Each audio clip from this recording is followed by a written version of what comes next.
Hello friends, कैसे हैं आप सभी। स्वागत है आप सबका आपके अपने यूट्यूब चैनल करियर पॉइंट पर।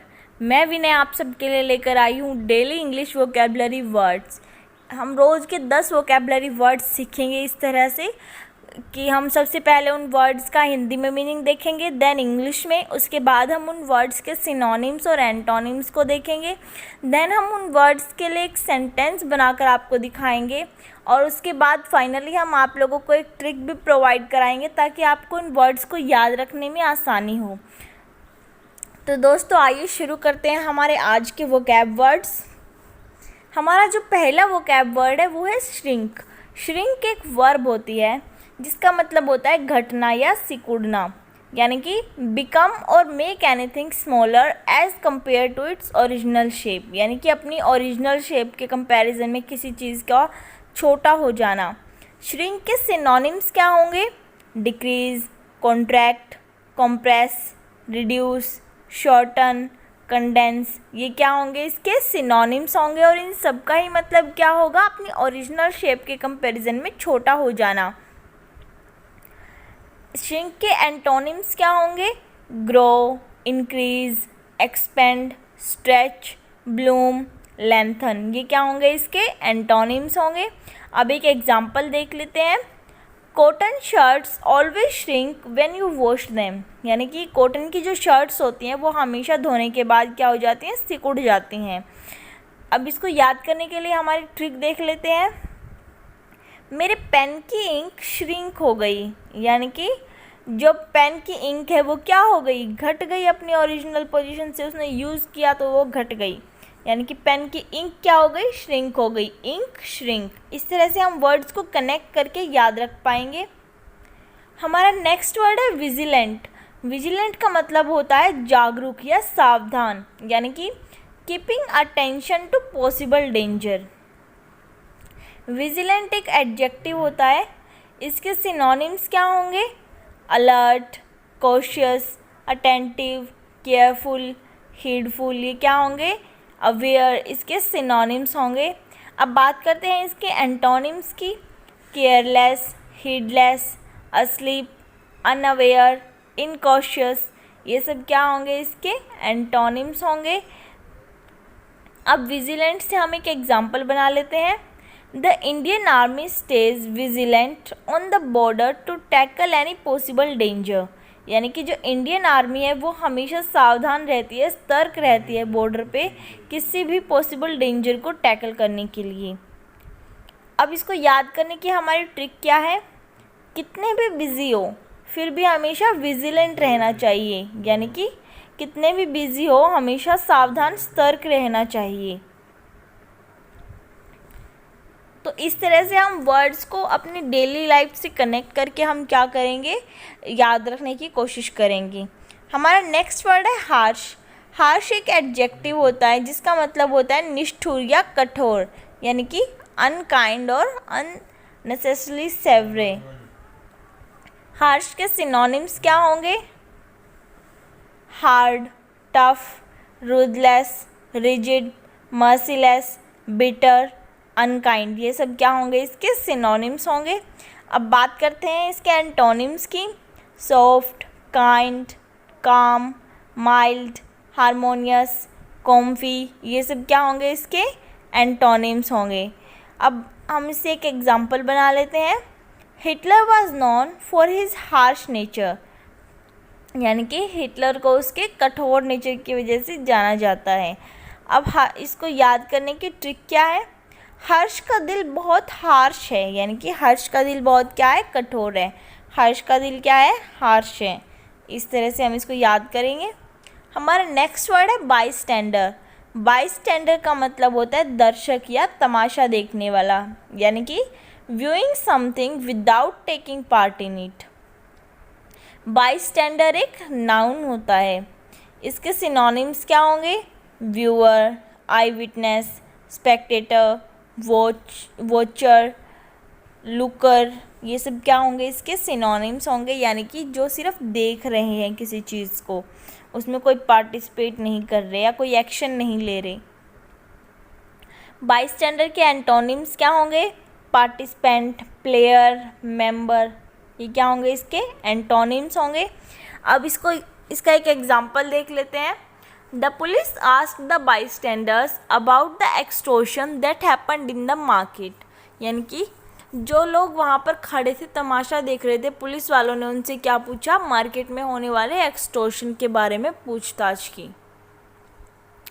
अब इसको याद करने के लिए हम एक ट्रिक देख लेते हैं।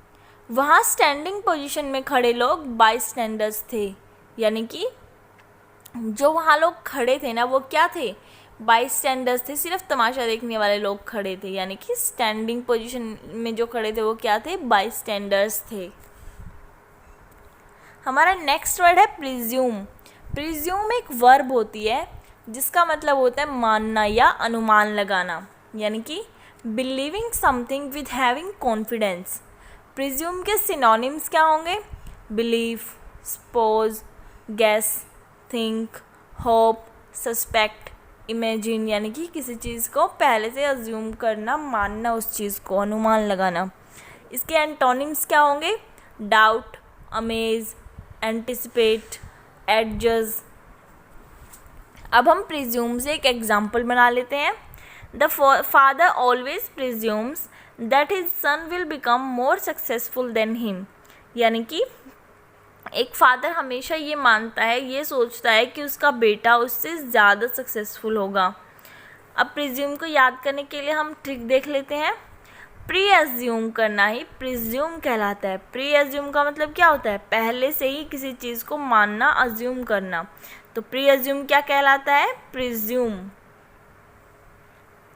हमारा नेक्स्ट वर्ड क्या है, एक्विसेंस। एक्विसेंस एक नाउन होता है जिसका मतलब होता है सहमति या चुपचाप मान लेना, यानी कि accept something without any contrast. इसको याद करने के लिए उससे पहले हम इसके सिनोनिम्स देख लेते हैं। Approval, acceptance, consent, sanction, compliance, ये क्या होंगे, इसके सिनोनिम्स होंगे। और इन सब का ही मतलब क्या होगा, चुपचाप कोई बात को मान लेना या अपनी सहमति दे देना। एक्विसेंस के एंटोनिम्स क्या होंगे, objection, denial, resistance, refusal, hostility, rejection, ये क्या होंगे, इसके एंटोनिम्स होंगे। अब इससे एक एग्जाम्पल बना लेते हैं। The villagers acquiesce the order of the head of the village, यानी कि जो गांव वाले हैं वो हमेशा अपने हेड ऑफ द विलेज यानी कि सरपंच के ऑर्डर्स को चुपचाप मान लेते हैं। इसको याद करने के लिए हमारी ट्रिक क्या है, एक्वा के सीन को देखकर सभी एक्विसेंस हो गए कि ऐसा ही करना चाहिए। अब मान लीजिए कि एक्वा नाम की कोई लड़की है और उसने कोई सीन क्रिएट किया, यानी कि उसने कोई थ्योरी रखी है किसी चीज़ को लेकर, तो उन लोगों तो क्या बोला गया है इसमें कि एक्वा के सीन को देखकर सभी एक्विसेंस हो गए, यानी कि एक्वा ने जो सीन बनाया था उस पर सभी एग्री हो गए, उसकी बात सबने चुपचाप से मान ली।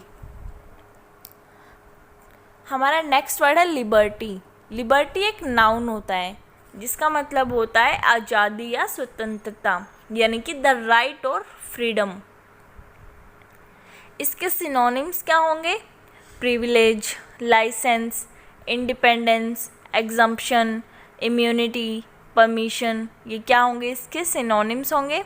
अब बात करते हैं इसके एंटोनिम्स की। Restraint, arrest, detention, slavery, dependence, captivity, ये सब क्या होंगे इसके एंटोनिम्स। अब बात करते हैं एक एग्जाम्पल की।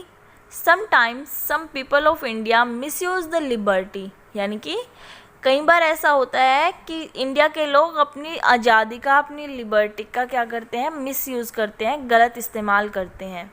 अब इसको याद करने के लिए हम ट्रिक देख लेते हैं। लाइब्रेरी में पढ़ने के लिए सभी को लिबर्टी है, यानी कि लाइब्रेरी में पढ़ने के लिए सभी को आज़ादी है, स्वतंत्रता है। तो लाइब्रेरी, लिबर्टी, हम इन दोनों वर्ड्स को कनेक्ट करके याद करेंगे। हमारा नेक्स्ट वर्ड है इंट्रोस्पेक्शन। इंट्रोस्पेक्शन एक नाउन होता है जिसका मतलब होता है आत्मनिरीक्षण या अंतर्दर्शन करना, यानी कि डीप थिंकिंग। इंट्रोस्पेक्शन के सिनोनिम्स क्या होंगे, सोल सर्चिंग और self observation, thought, meditation, contemplation, ये क्या होंगे इसके सिनोनिम्स होंगे। और इसके एंटोनिम्स क्या होंगे, हीडलेस और थॉटलेस। अब हम इससे एक एग्जांपल बना लेते हैं।